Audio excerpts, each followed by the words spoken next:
You're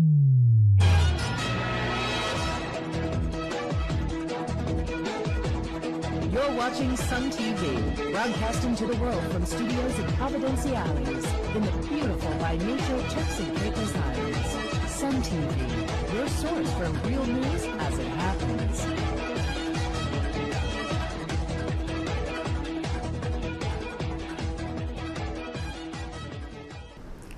In our headlines today, the closure of beaches resorts for 6 weeks is having a major impact on the Turks and Caicos Islands. Attorney General Hugh Shepard is begging the PNP cabinet to help him keep his job, and a high court ruling paves the way for Dolphin Cove to set up operations here. I'm Toddlene Zafferton, and thanks for watching this edition of Sun TV News. The closure of beaches since September 1st is having a major impact on the Turks and Caicos Islands economy.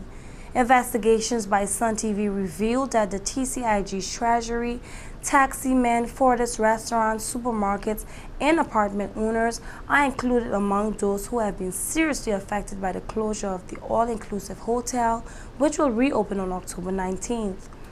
Beaches, which is owned by Gordon Butch Stewart, pumps over $60 million in the TCI economy each year.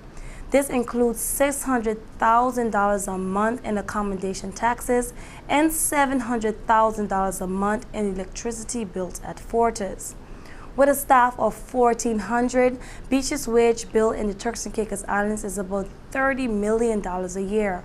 According to our research, Provo Airport takes in over $19 million from Beach's guests, which numbers around $600,000 a year.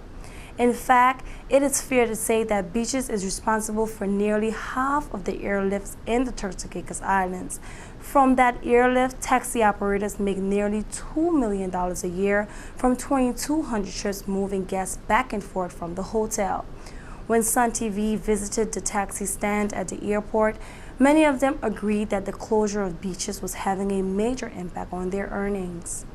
The Beaches closing has affected the whole Turks and Caicos Islands, especially the taxi drivers. We taxi drivers depend on the tourist industry to take the tourists from the airport and ferry them to their various destinations. And since Beaches is the largest employer and bring the most tourists into the country, their closing has definitely affected our industry. And not just Beaches, but there are other resorts that close along with Beaches, and that has drastically affected how we do business here in the Turks and Caicos Islands. Alan Hutchinson, the owner of Chinson's restaurant, had to close for a few weeks because most of his customers were Beaches staff, many of whom went back to Jamaica for the 6 weeks that Beaches was closed. An experienced businessman in the Turks and Caicos Islands, Hutchinson said there is no question that Beaches is a major contributor to the country's economy. Well, it is undeniable that the closure of Beaches Resort have a very negative impact on businesses locally. No ifs and buts about it. Because it's apart from it being the largest employer, one of the largest in addition to government, it is also one of the largest property. And with tourism being one of our mainstay, the closure of Beaches means that you'll have less airlift coming to the Turks and Caicos Islands. Less airlift means that there's less seats available for other hotels to piggyback. And as a result, they too would be impacted. And so the closure of Beaches definitely impacted. But apart from that, the economy was very, very slow. And with the cost of doing business increasing very frequently, when we did the calculations, it would have been cheaper for me to close. First time in 15 years of operation, it was cheaper for me to close than to keep it open, because my carrying cost did far exceed what I was generating in revenue on a daily basis. We reopened today. But the impact from beaches definitely has a trickle-down effect. It has affected us significantly because a lot of people have gone home for vacation, and it would have been cheaper for them to go home where they could mitigate their cost of living than to stay here and have to buy food. And so I look forward to them reopening. This property behind me comprises the Caribbean Village, the French Village, and the Italian Village. At full capacity, Beaches Resorts can hold up to 2,400 guests and a staff of 1,400. There's no other hotel in the country that comes anywhere close to matching those numbers. And so whatever can be said about beaches, there is no question that it is the major player in the TCI economy, and it is a property which the country really cannot do without. I'm Tadlene Dafferlin reporting to you from Beaches Resorts and Spa in Providenciales, Turks and Caicos Islands. Attorney General Hugh Shepard is begging the Premier and his cabinet ministers to allow him to keep his job. Premier Dr. Rufus Ewing and his cabinet have promised to boycott meetings with the AG to express their disapproval with his performance and the fact that his contract was renewed for 3 years despite their objection. Wednesday, October 2nd will be the first cabinet for the AG since his return from a long leave of absence. All eyes and ears will be on Grand Turk to see if the PNP cabinet will stick to their word. In a press release issued by Governor's spokesman Neil Smith, Shepard said the position of Attorney General in the Turks and Caicos Islands is not a popularity contest. He said, quote, "It is far more important than that. It is designed to support the rule of law and the good governance of the territory, regardless of political office or wealth.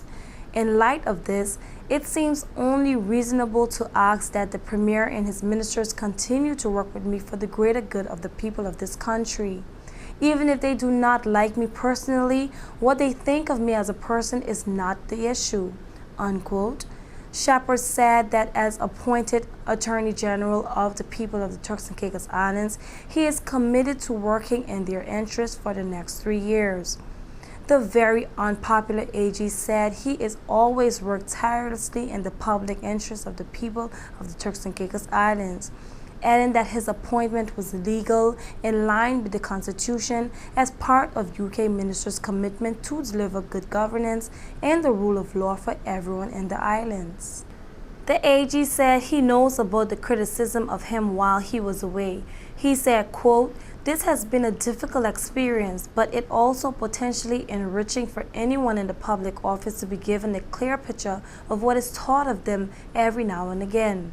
Despite the headlines, I hold no grudges," unquote.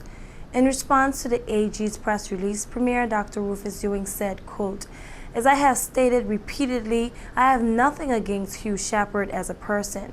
However, I have questioned the actions taken by him during the period of the interim administration and during the period of the elected government.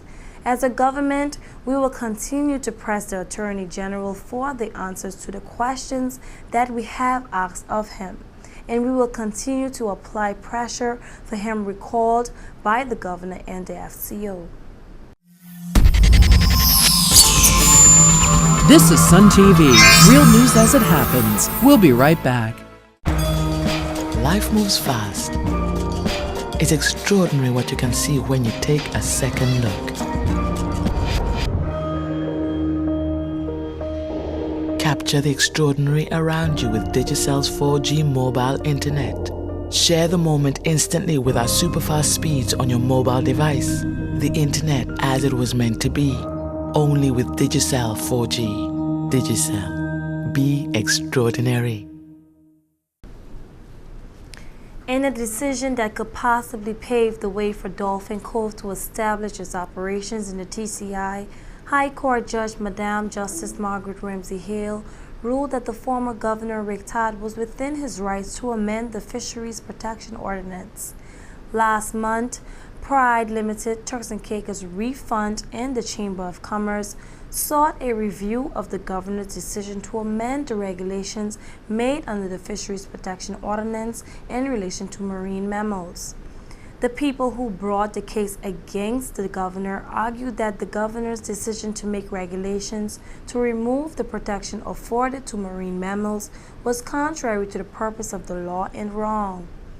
However, Judge Ramsey Hale ruled since it was competent to the governor to make the regulation, it was not argued by the objectors that it was not. Then it must be competent for him to amend it. She said the applicants did not meet their burden of establishing that the governor's decision was in any way unreasonable, and the application is dismissed. Peter McKnight appeared for the objector and David Phillips, QC, for the governor. Well, that's our Sun TV News Brief for today. Join us again next time when we bring you real news as it happens, directly to your computer, mobile device, or smartphone. If you know anyone living overseas who wants to keep up with what is happening in the Turks and Caicos Islands, get them to email us at sun@suntci.com so we can add them to our mailing list to get Sun TV news. Thanks for watching. I'm Darlene Jafferlin.